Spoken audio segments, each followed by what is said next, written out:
Regardons ensemble le premier cours, c'est assez simple. Alors, première question, on vous donne un intervalle fermé en 12 et évidemment ouvert en l'infini. On vous demande si l'intérieur de i est égal à l'intervalle ouvert 12 l'infini. Bon voilà, c'est simplement appliquer le cours. La réponse est oui, puisque l'intérieur d'un intervalle, ça consiste simplement à ouvrir les extrémités. Aucune difficulté, c'est fait pour voir si vous avez compris la définition. Deuxième question. On vous donne l'intervalle 12-12 fermé. Et on vous dit 12 est l'unique élément de l'intérieur. Eh bien la réponse c'est faux. Quand on prend l'intérieur, on va ouvrir. Et donc l'intervalle ouvert 12-12, c'est l'ensemble vide. Et donc il n'y a aucun élément dans l'intérieur de l'intervalle ici. On fixe x dans R, soit x appartenant à R. On déclare l'intervalle x au carré fermé. Et on propose de dire que 1/2 de x plus x au carré appartient à i. C'est-à-dire le milieu de l'intervalle, ici, quand on prend la moyenne des extrémités. Bon, bah là, la réponse, c'est problème de sens. Parce qu'en fait, quand on pose un intervalle, il faut que l'extrémité gauche soit une valeur plus petite que l'extrémité droite. Or, si vous prenez, par exemple, un nombre x entre 0 et 1, eh bien, x au carré va être plus petit, strictement. Et donc, l'intervalle écrit x au carré, il ne va pas. Il aurait fallu écrire x au carré x. D'une certaine façon, on va donc considérer que cette phrase, elle n'a pas vraiment de sens, parce que là, l'intervalle ne convient pas tout le temps. Donc, c'est pas vrai, c'est ni faux, c'est mal rédigé. Et donc, pas de sens pour répondre. Un booléen universel. Pour chaque valeur x supérieure à 1, pour chaque affectation de x supérieure à 1, 1/2 de x plus x au carré va appartenir à l'intervalle ouvert x au carré. C'est un booléen universel, donc je vous rappelle que la réponse ne dépend pas de x. C'est vrai ou c'est faux? Bon bah là, c'est faux parce que quand x vaut 1, il y a un problème. Ici, cet intervalle devient vide et donc cet élément ne peut pas appartenir au vide. Donc, sans hésiter, on répond que ce booléen est faux. Il a bien du sens, parce que comme x est supérieur à 1, là j'ai bien quelque chose de correct. X inférieur ou égal à x au carré. Mais ben voilà, je le prouve en montrant que la négation est vraie. C'est-à-dire il existe x supérieur à 1 tel que cet objet n'appartient pas à l'intervalle.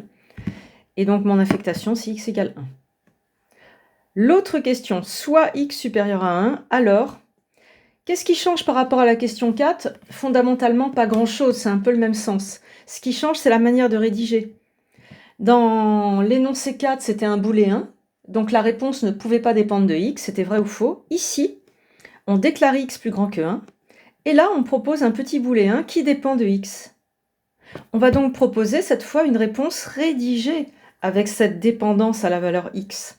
Et ça va donner une rédaction de ce type-là. Si x égale 1, une discussion, ben ça marche pas. Mais si x est strictement supérieur à 1, on tombe sur le milieu de l'intervalle et là, ça marche. Voilà. Donc, vous voyez bien l'importance dans la manière de gérer les variables. Soit on les fige, soit on les met dans un booléen et on ne répond pas de la même manière.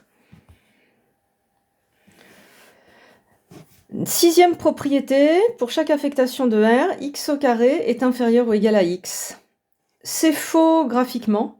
Vous voyez que là, j'ai dessiné la courbe de x au carré, et là, j'ai dessiné la courbe de exponentielle x. Et donc, pour prouver que c'est faux, on va me prouver la négation. Il existe x dans R, x au carré strictement supérieur à exponentielle x, et j'ai choisi la valeur moins 1. Voilà. Ici, c'est pour vous approprier la notation de voisinage. Pour tout x au voisinage de l'infini, x au carré plus petit que exponentielle x. Donc je vous rappelle que voisinage, c'est un intervalle de la forme a plus l'infini qu'on n'a pas envie de déclarer. Mais donc, supposé a, avec a supposé assez grand en fait. Bon bah ça c'est vrai, c'est la propriété dite de croissance comparée que vous avez vue en terminale, entre les fonctions x au carré et exponentielle x. Quand x est grand, x au carré est plus petit que exponentielle x, c'est vrai. Même chose ici, pour vous approprier la notation de voisinage. Au voisinage de moins l'infini, donc quand x est grand négatif, x puissance 12 plus petit que exponentielle x. Et bien ça, c'est faux. Je l'ai mis parce que souvent les étudiants, comment dire, font un raccourci dans la croissance comparée, ils ne retiennent simplement puissance plus petit qu'exponentielle. Mais évidemment, le voisinage est important. Au voisinage de moins l'infini, votre exponentielle x, elle vaut à peu près 0, puisque la limite de cette fonction, c'est 0. Alors que x puissance 12, quand on fait tendre x vers moins l'infini, ça vaut plus l'infini. Donc en fait, cette quantité est très grande et celle-ci est très petite. Le inférieur ou égal est faux. Au voisinage de moins l'infini, la fonction ln de x est inférieure ou égale à x au carré. Bon bah là, ça n'a pas de sens, car ln de x n'est pas définie sur moins l'infini 0, donc elle n'est pas définie au voisinage de moins l'infini. Donc c'est ni vrai ni faux, c'est une phrase qui n'a pas de sens. C'est pire que faux. Phrase 10, on prend un intervalle, le minimum c'est moins 12 et le maximum c'est 6. Alors cet intervalle c'est moins 12, 6. C'est simplement pour voir si vous avez retenu la définition de minimum et maximum. Et là c'est vrai, puisque les notations min et max, quand on les utilise, ça indique qu'il faut fermer l'intervalle. Je prends de nouveau un intervalle i, son minimum c'est moins 12 et le sup c'est 6. Du coup, j'en déduis que i c'est moins 12 fermé en moins 12 et 6 ouvert à droite. Bon ben là c'est faux, parce que min i égale moins 12, aucun doute, le moins 12 est dedans. L'extrémité gauche fermée, ça c'est sûr. Mais quand on écrit sup i égale 6, eh bien il va y avoir deux possibilités. On ne dit pas que 6 n'est pas dans l'intervalle et on ne dit pas non plus qu'il y est, on ne prend pas de risque. On dit simplement que la borne à droite, c'est 6. Du coup, avec une phrase comme ça, il y a deux intervalles possibles, moins 12, 6 ouvert ou moins 12, 6 fermé en 6.